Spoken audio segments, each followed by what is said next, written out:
Think about all the wrong decisions you've made in life, all the impulse buys, all the bad relationships, bad investments, or bad choices you've made.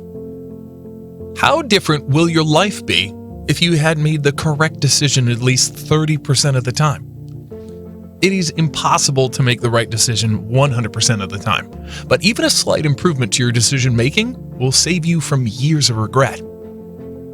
So how do you make better decisions? I've read many books on decision making and nothing compares to Decisive by Chip Heath and Dan Heath. It's an easy to read and enjoyable book on decision making that changed my life. We make bad decisions because we often overlook the blind spots and fall prey to our own ego. Here are 4 common errors that are mentioned in the book. We think binary, for example, yes or no, should get this or not, and so on. We have confirmation bias.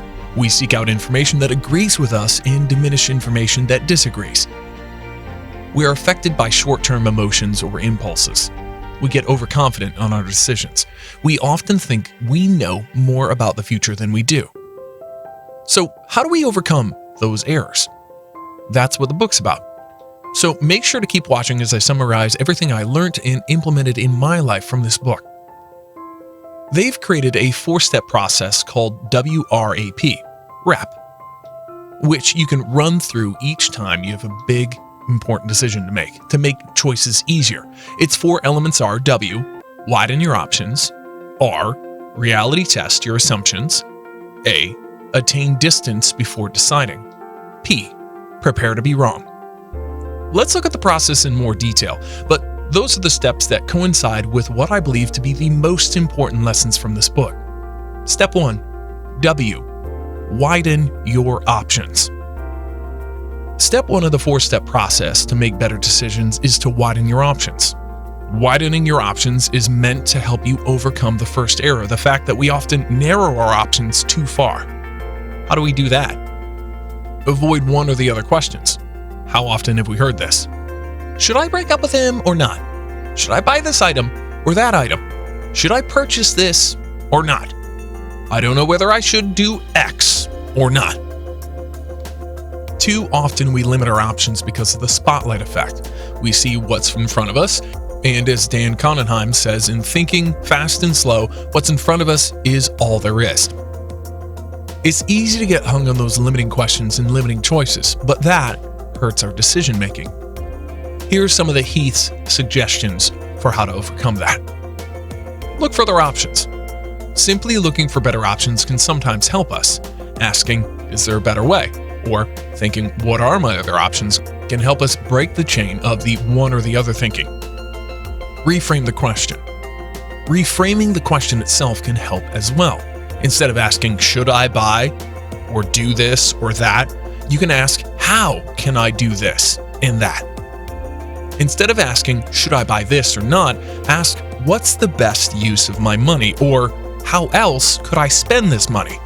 Instead of, should I break up with him or her or not, ask, what steps should I take for our relationship? Consider opportunity cost. Anytime you spend money or time on something, you're not spending it on something else. This is opportunity cost. Simply asking and looking at what you're giving up by purchasing or spending time on something, or looking for alternatives on what you can spend it on, can give you extra alternatives to consider.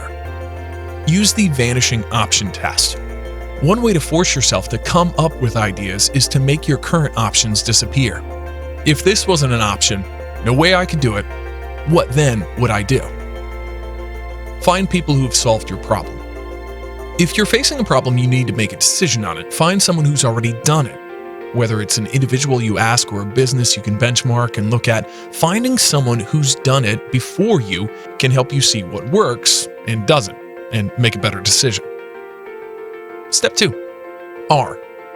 Reality test your assumptions. Step 2 of the 4-step process to make better decisions is to reality test your assumptions. When we have a belief or we like a certain option, it's easy for us to seek out information that confirms our belief or that the option we like is the best. But that's dangerous. We could be wrong. We don't get the full picture if all we look for is confirmation information. So how do we combat that? Here are some options. seek out dissent and be open to it. Whether as CEO or making a personal decision, seeking out contrary information can help us make better decisions. If you're in business, you need to be open toward and seek out disagreement.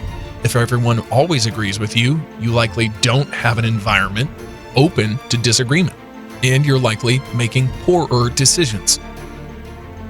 You may need to get a devil's advocate and have the person explain why the idea doesn't work, or you may work on it as a group.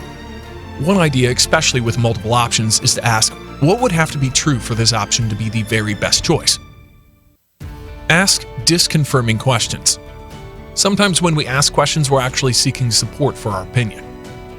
Ask factual, disconfirming questions. What problems does it have? What's the turnover of employees under this manager? Who are the last few people who left the job? How can I contact them? Consider the opposite. For example, in marriage, when a spouse starts seeing the other person as selfish, then everything they do confirms that viewpoint, and the things that go against it are rationalized or diminished out. Instead, consider and assume the opposite. Try to look at it through a different lens. Assume a good intent, for example, and not bad. If a coworker is grumpy, instead of assuming that they're just negative, assume the opposite. Maybe they're just having a bad day. Look at the inside and outside view, and be careful of skewing them. The outside view is the base rate. For example, for a review on a restaurant, you see that out of 400 people, it has a 4.3 star rating. That's the base rate, the outside view. The inside view would be reading the individual reviews to see what they liked and didn't like about the restaurant. We tend to use base rate for things like restaurants, but ignore them in our everyday life. We'll sample a restaurant review, but take a new job without sampling from others who've worked there. It happens for many entrepreneurs. The base rate of success is low, but many entrepreneurs think they are the exception and ignore the base rate. We need both. We need an outside view and an inside view. We need to know the base rate and the reasons behind them. Doing so can help us make better decisions and increase our chances of success. Step 3. A. Attain distance before deciding.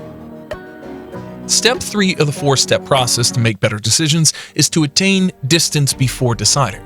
Emotions are an important part of decision-making. We can't make good decisions without them, but short-term emotions can also hurt us. Sometimes our feelings about something or someone can affect our decisions.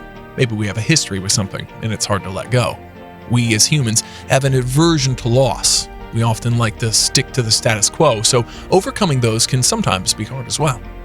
Whatever the reason, here are the steps you can take to overcome short-term emotions and make better decisions. An example the authors gave was a guy who didn't go to car lots to buy a car. The salesman can sometimes be pushy and pressure you into buying. He avoided it to avoid short-term pressure and emotions. Sometimes getting away from the scene to a place with less pressure can help you make a better decision. Waiting an extra day can, at times, help as well. In addition to that, you can ask yourself, if I do this or that, how will I feel about it in 10 minutes, 10 months, in 10 years? Asking this question can often put the decision and its consequences into perspective. Step 4. P. Prepare to be wrong. Step 4 of the 4-step process to make better decisions is preparing to be wrong. We can't predict the future. In fact, we as humans are bad at it.